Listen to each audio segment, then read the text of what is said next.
noticed how much we learn from each other's experiences as long as we're courageous enough to talk about them? Well, that's what this is, the reset. People sharing what they've learned from a really tough moment in their lives to help us in ours. And Adele Malley, former CEO of Cleveland's iconic Malley Chocolates, is telling us about a crushing time in her life and how she didn't allow it to crush her. She told me she wrote her new book, Conversations with Adele, to help people trying to get ahead in business or start their own. And one of the key takeaways of how to succeed in business might surprise you. Here's Adele Malley with The Reset. Fortunate, typical child in good parents and good neighborhood, and everything was super, you know. It was typical and happy until 6th grade. I just turned 12, and I was in the 6th grade. And one day the knock came at the door, and there was the priest standing outside, and I was sent out to see him, and he told me my father just died. And so he took us home, and that's when my life started changing. Losing a parent is more than just a life change. It becomes about survival. And Adele says she learned that from watching her own mother, who figured out how to take care of Adele and her 5 siblings now on her own. Because she was left with $7,000 in the bank and a big loan because my father bought his business. And they were only in business for about 15 years. She was 35 years old with 2 teenage boys and 2 girls just about stepping into the magic years. And she'd be crying at the kitchen sink. We all had to help with the dishes, but she was usually the washer. And we could see, you know, she's just exhausted. And that every day isn't going to be a sunshiny day. And we learned a lot like that from her. Learning that every day may not be happy, but every day is still valuable.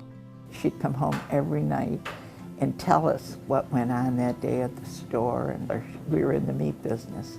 And I could just see her growing and then starting to laugh about things some months later. Adele watched her mother's desperation transform into work and success, which served Adele well when she met the love of her life years later and wasn't just welcomed into his family, but into the Malley's family business. Mom and Dad Malley, they were the most generous, open people. They valued everybody. They'd stay open at night until the last streetcar went by and there was a stop in front of their store, and they would hope that someone would get off that streetcar and come in their store and spend a dime and get a soda, and then they could close. They knew every night they had to do everything they could to get enough in that register every day to pay what they needed their bills paid at the end of the month. So they knew hardship.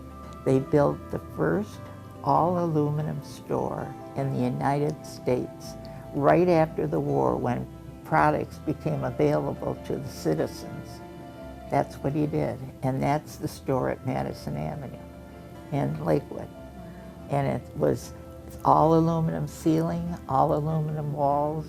Watching her mother build a business helped Adele make her own mark at Malley's. And I learned so much from her and took that over into what we did here, and that influenced how I looked at things and how to design the boxes and how to pick the colors and how to talk to people that work with you that are all upset about something, and how to calm them down and find out how we can find the right answer for this. What did you learn about business from your mom? The important things: being kind to everybody, finding a job for everybody, no matter what. And the interesting thing was, I was up at the hospital the other day, and this gal was sitting in the waiting room, and she said, "Adele Malley, I am so glad to be sitting here." And then she told me that her husband abused and beat her up, and she had 8 children, and she had to go out and find a job. She had no money. He wasn't helping her at all, and she went to every store up Madison Avenue trying to find a job, and nobody would help her. But I said I would. and I put her in something that she wasn't really doing a good job at, and she knew it too. And so I moved her around until I found a job that she liked doing, and she stayed with us. And she said it was just so wonderful that somebody gave me a job, because she said I was desperate. And so I think that came from my mother, you know, the kindness and thinking, here's somebody that needs some help. I think we get all of that. We don't realize, oh, my mother did this big thing. It's the everyday little things that make you be aware of other people.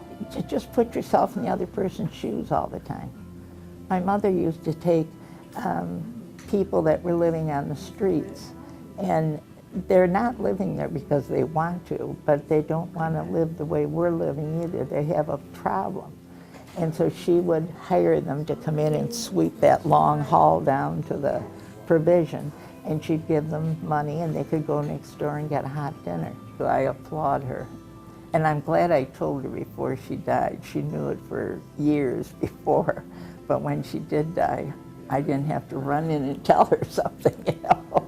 She knew. So that's something else that you learned in terms of resetting, is say what you feel to the people you love. Right away. Don't hold back. Don't hold back. What do you hope people get? What is their takeaway from your book? I hope that they become inspired, that, you know, this gal did it. And I hope that if somebody has fallen off the track, has wanted so much to be successful, and things weren't working out, and it's getting worse and worse and worse, not to be afraid to ask somebody. I have found that people love to help other people. And all of us are going to fall off the track for a little bit.